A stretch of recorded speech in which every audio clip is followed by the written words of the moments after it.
And Peter, look, it's hard for us to complain because we get something that we can just talk about all day long, and good or bad, the aftermath of the Packers-Lions game is going to be a dominant topic. Now, I don't know that this is the kind of topic the NFL wants to dominate, but we could be talking about baseball.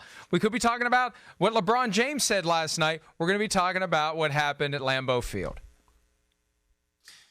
Well, and I'm sure that Roger Goodell is going to be talking about what happened at Lambeau Field when he convenes the NFL owners in Fort Lauderdale today for a day-and-a-half meeting to discuss the league issues.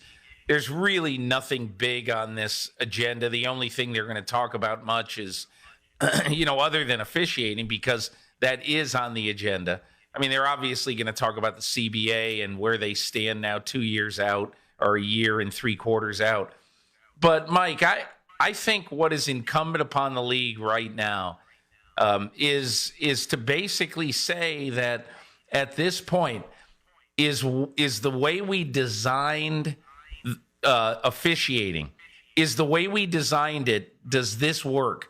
Should there be what the coaches voted 32-0? Now, should we take a serious look at basically mining and finding 17 sky judges so that they can look down on the field and so that they could say, wait a second, Trey Flowers did not put hands to the face on that play. And we have to do something about it. Maybe not, you're not going to do something about it in the middle of this season. But as you see him right here come around the corner, you see that he did not put a hand to the face. And how that is not seen and seen incorrectly, that is why the coaches want the sky judge. That's exactly why, because they want an insurance policy. And these 2 calls last night late in this game are a great example of why that sky judge and the development of people to be those sky judges should be strongly considered by the NFL. Yeah, I hear you, Peter, all the way. I mean, this is something, my man Mike Florio has been saying really since the debacle in New Orleans last year. And I got to give him a lot of credit. He's been all over this. And I think, we've seen enough this year that I'm on board. I think this might be something that has to be done, in these situations. It's just, hey, there's too many people's lives, careers, money, things like that, legacies are all at stake in these type of moments. And, yeah, they were bad calls. Now, I just take this.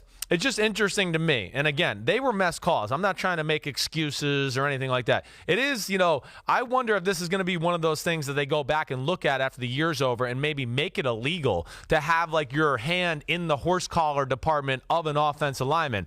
Trey Flowers looked like he was deliberately doing that. Now, it's not against the rules, so there's nothing wrong with it. I just find that fascinating as well. But either way, it's just not a good look for the NFL right now. There's been too much conversation about officiating through the first 6 weeks of the season, and it's taking away from, hey, we're not talking right now to start the show about a performance we saw from Aaron Rodgers that was phenomenal last night, or a defense in Green Bay that did a lot of great things. Instead, we're talking about, some bad calls by the Zebras.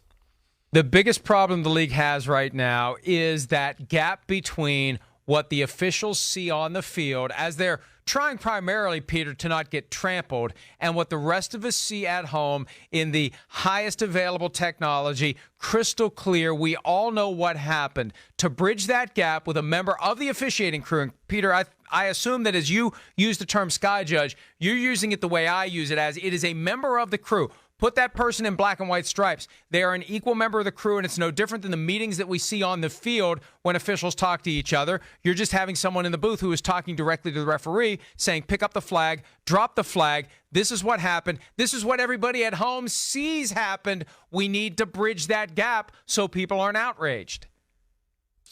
Mike, one of the reasons why the first time that this was seriously considered at the league meetings last year, when the coaches informally voted 32-0 to install a sky judge. The first thing, when I mentioned this to somebody in the league, when I said, hey, what about this sky judge thing? One of the things in the first conversation I had was, where are we going to get the sky judges? Are we going to take, for instance, Are we going to take some officials from the field and put them in the booth? Then we're going to have to replace, say, a back judge, a line judge, a down judge. Are we going to do that? So there was concern right away in late March saying, well, wait a second. How are we going to find 17 of these people to get on these crews right now?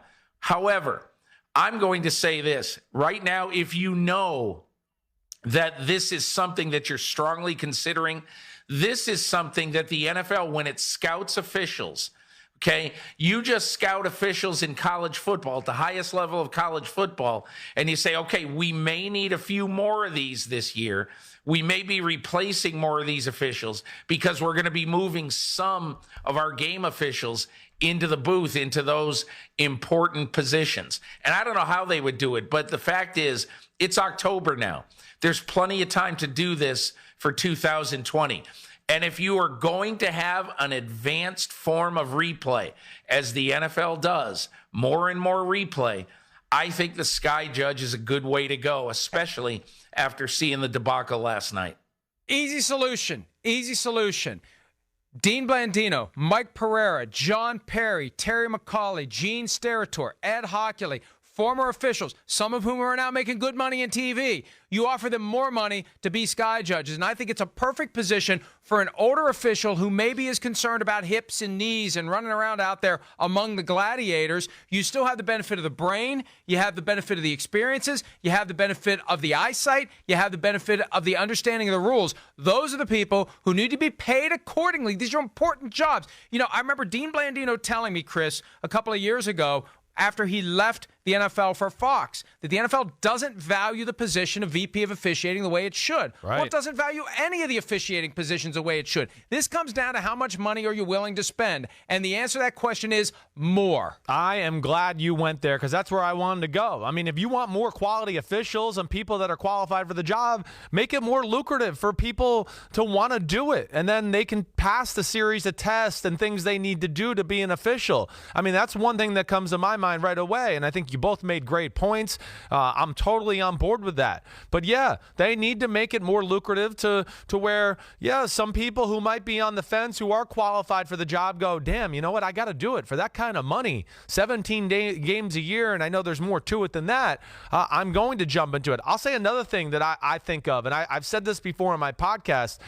I think the NFL should get more ex-players involved in officiating on the field level. I do. I do think at times, you know, and again, I know the referees have a really tough job, and I'm not certainly trying not to take anything away from it, but I do think the game has become so fierce and explosive, and the guys are so big, and it's moved so fast that the speed of the game at times is a little too fast for some of these guys who, you know, are lawyers, and then all of a sudden, you know, it comes fall time, and they're around football players all the time. Just something I think about. I'm not saying I'm right or wrong there, but it's just another angle I look at to maybe help correct this situation. Wouldn't that be a great Mike, I want to make one. I mean, wouldn't that be great? Look, I mean, I actually would think Chris, I would do something. it. Yeah. Yeah, there are plenty Mike, of guys out there who have the fitness and the experience that they could be good officials. Yeah. Peter? I think that's a good idea, but I want to go back to one thing you said, Mike. I'm just going to throw out this right now. I mean, probably the top salary for a referee right now in football, I'm going to guess, is around 280 to 300, and that is a guess. That's a guess. But in my opinion, all these guys right now who are going to TV are probably making more than $300,000 to make the move to go to TV. Definitely. Probably making $400,000 to $500,000. And again, that's a guess also. But I guess my biggest point about this, Mike, is do you value the Sky Judge as being a more important person on a crew than the referee, than the crew chief? I personally don't, but I understand why some people might, but I don't know how then you would pay the Sky Judge, say, 60 or 80% more than the guys who are on the field in order to entice them from a TV job. And so maybe the solution is paying everybody a lot more. Yeah. But I don't see them doing that. They're going to make billions off of legalized gambling in various forms and fashions. Now, they've made billions over the years off of illegal gambling, but as legalized gambling spreads, Peter, this is the ultimate thing the NFL needs to be concerned about. When you have unsatisfying outcomes like last night, and when there are 40 or 45 states that have legalized gambling, and if you do have an outcome where the point spread and the outcome of the bet and the over and the under, anything like that, millions of dollars swings on a bad call, that's when you have to worry about Congress eventually saying, we're going to look into what the hell's going on with the NFL's officiating. And that's why they need to peel off some of that money, some of those billions, and value these positions more. And I think every position that is devoted to officiating needs to get more money. I just think that across the board, the budget needs to be bigger and there needs to be more money available. I think referees shouldn't be making $280. They should be making $880. They should be making $780. They should be making at least as much as the veteran minimum for a player. They're out there among the players, guys. Agreed. And under tremendous scrutiny, as we know. And it's not an easy job. Even players can, at times, you think you see one thing and, it wasn't that, when you go back and see it on TV or so. Even some of those guys who have been around the sport and all that are going to mess up some calls at times or what they saw on the field. It's a very tough job and it's under a microscope. And I do think that's really the biggest thing. They got to make it more enticing, pay these guys more money. And like I said, I'd like to see a few ex-players involved too, because I don't think they'll be overwhelmed by the moment. I don't think they'll be bullied by players in certain situations. I don't think they'll give a damn about what the fans think either, and I think those are positive things as well. Hi, I'm Mike Tirico, and thanks for watching. Make sure to hit subscribe for the latest news and highlights from NBC Sports.